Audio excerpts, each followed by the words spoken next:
Welcome to my class. I am Nur Mohammed. Today I am going to conduct a class about basic concept of differential equation. And our important books is Schromm's differential equation, and this is our recommended books. Now I am going to start the basic concept of differential equations. So first of all, we have to know what is the definition of differential equations.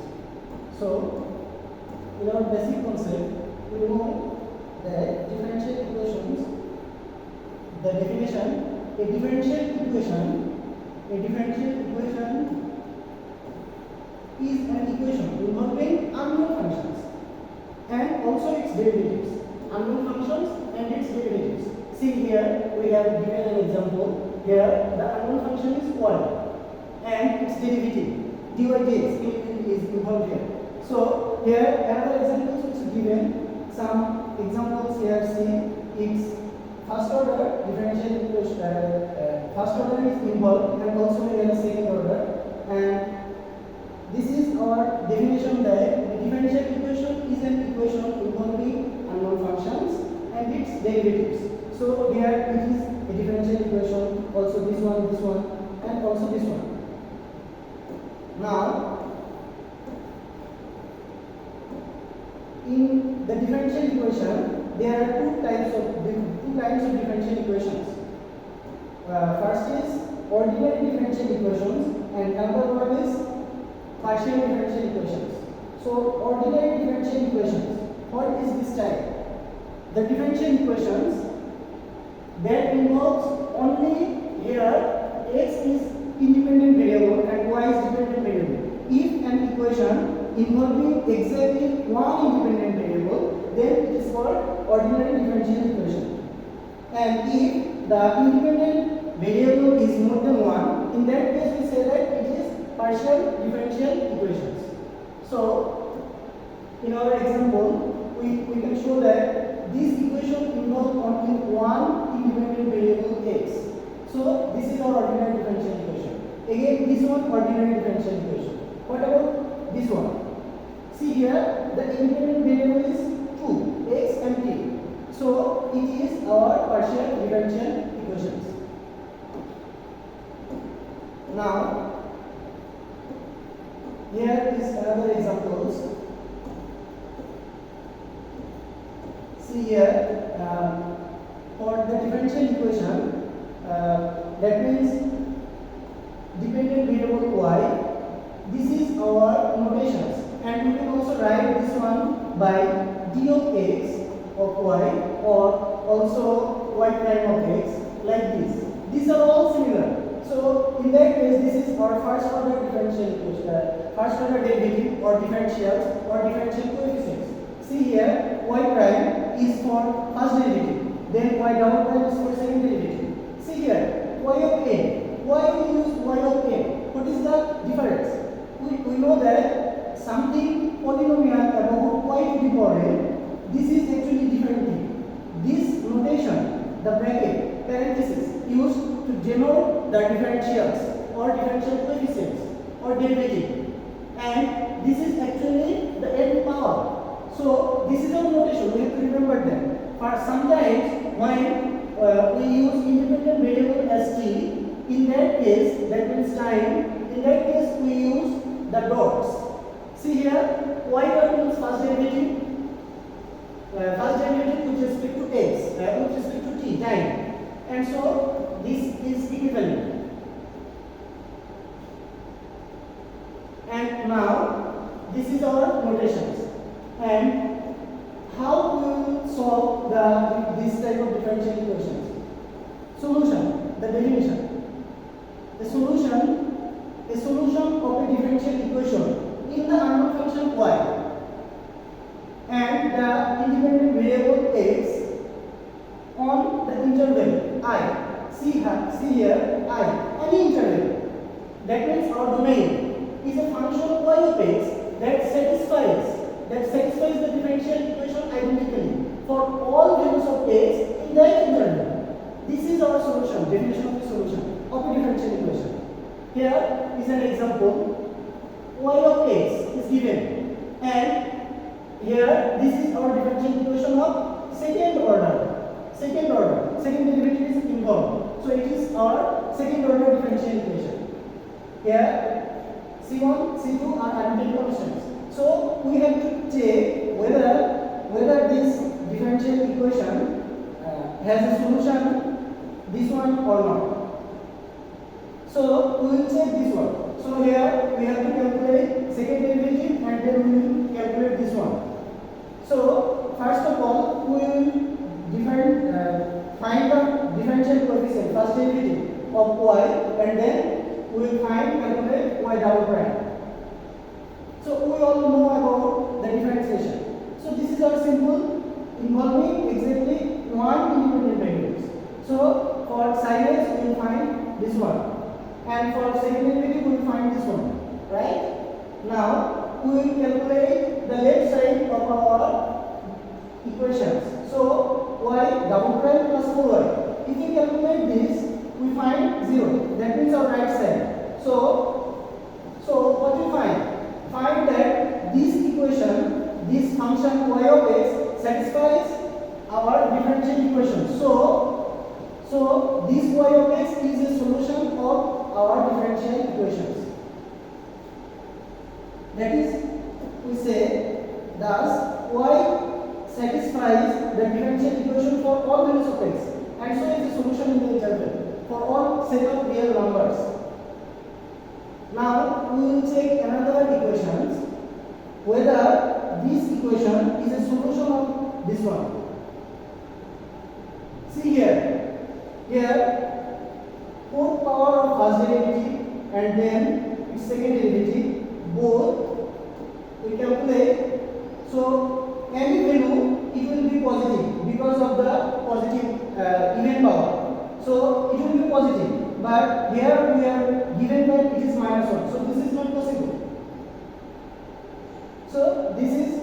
possible. In that case, we can say that the given differential equation has no solutions because no function can satisfy this equation.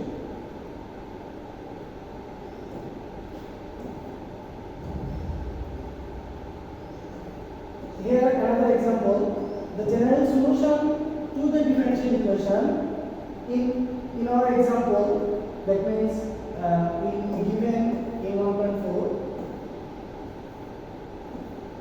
this one.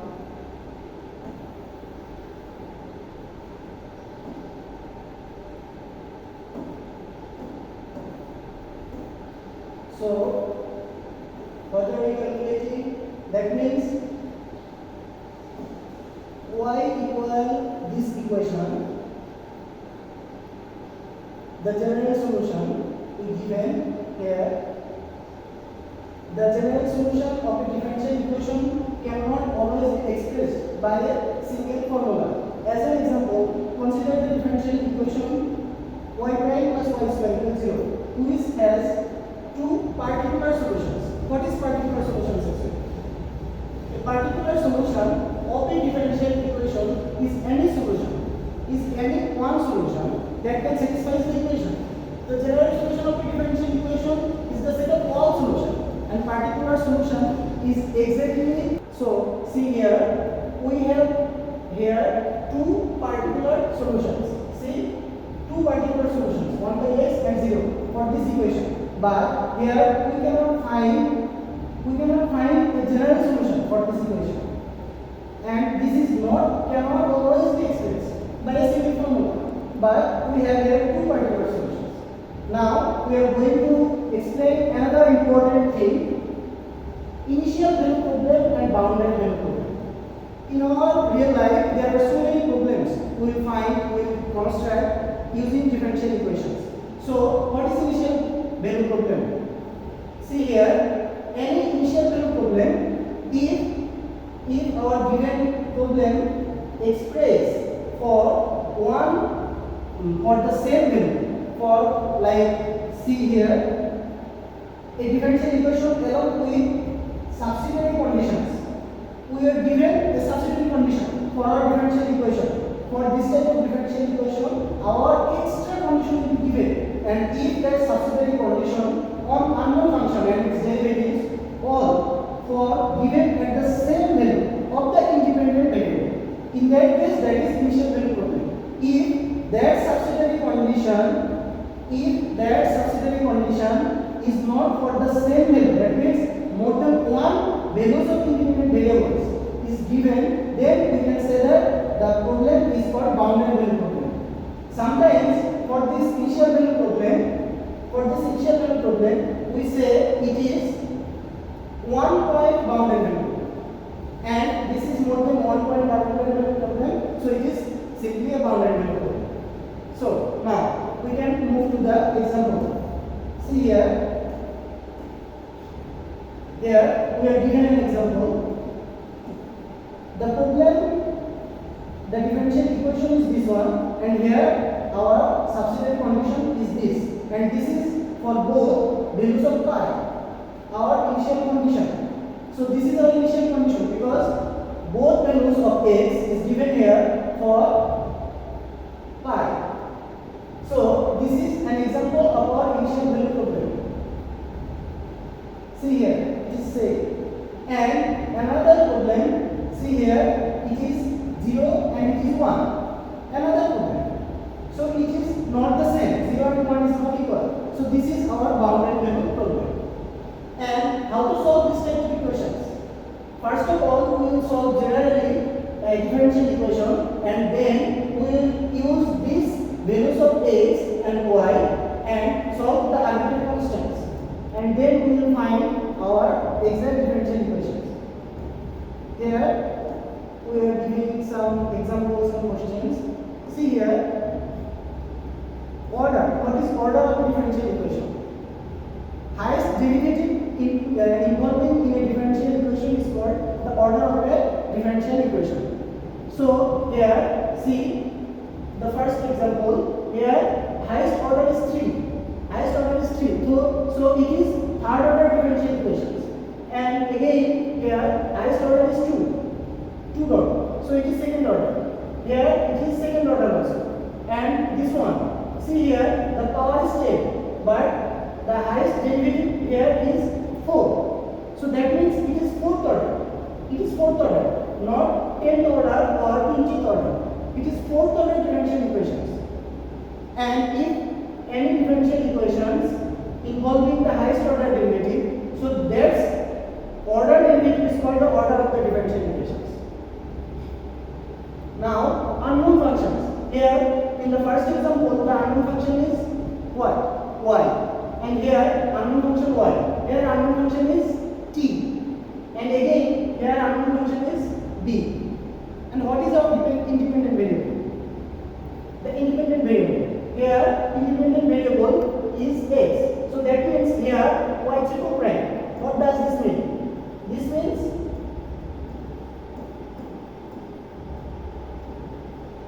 this one. So that is how here independent variable x, here independent variable t, here independent s, and independent t here. We can give other examples also. See the order here.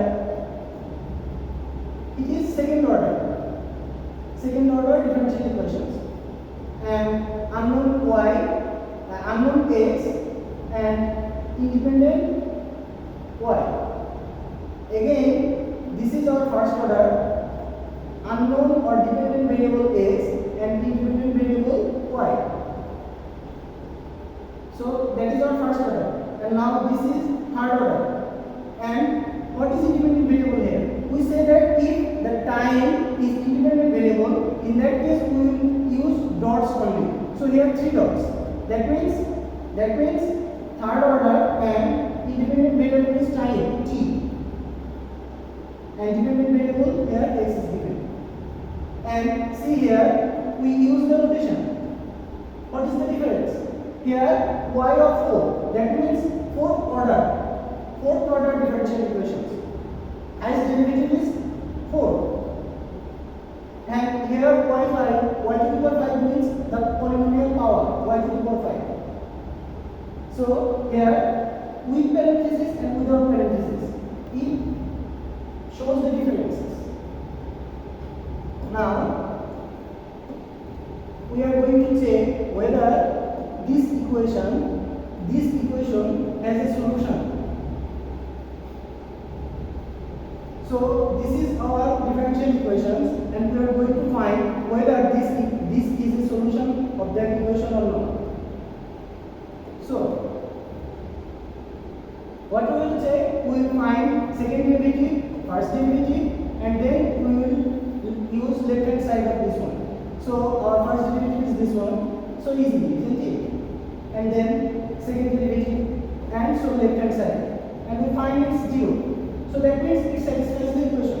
So this is the solution.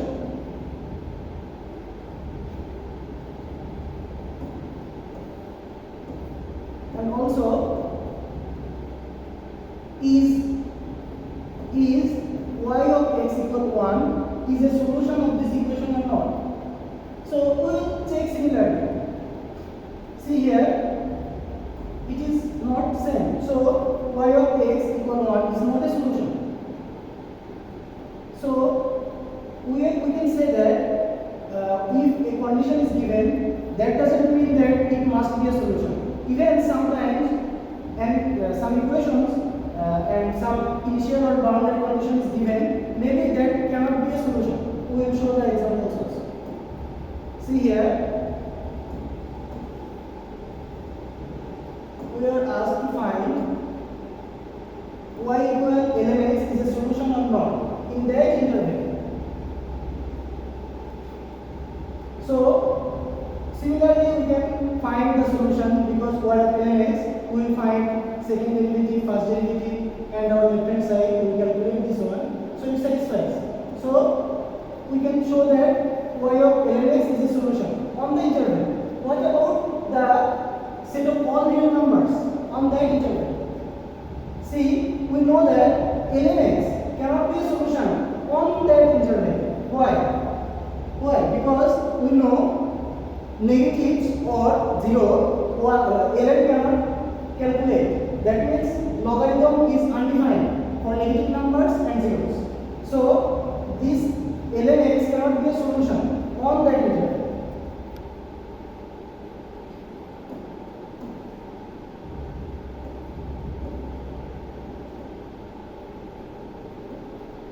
And again, see here, y is a solution of this equation, but not on any larger interval. Why? Because we can say that here this is important. Again, it is a solution. We can surely prove that. Now, after proving this one, we can say this lines. Y equal 1 by x square minus 1 is a solution on that interval minus 1 to 1. What about this one? Because this is not defined. It is not in the domain. So if we increase, any cannot be a solution because containing either of these 2 points, minus 1 or plus 1, it is undefined. So that is why any larger of this interval, containing this interval, will not be a solution because that is undefined part.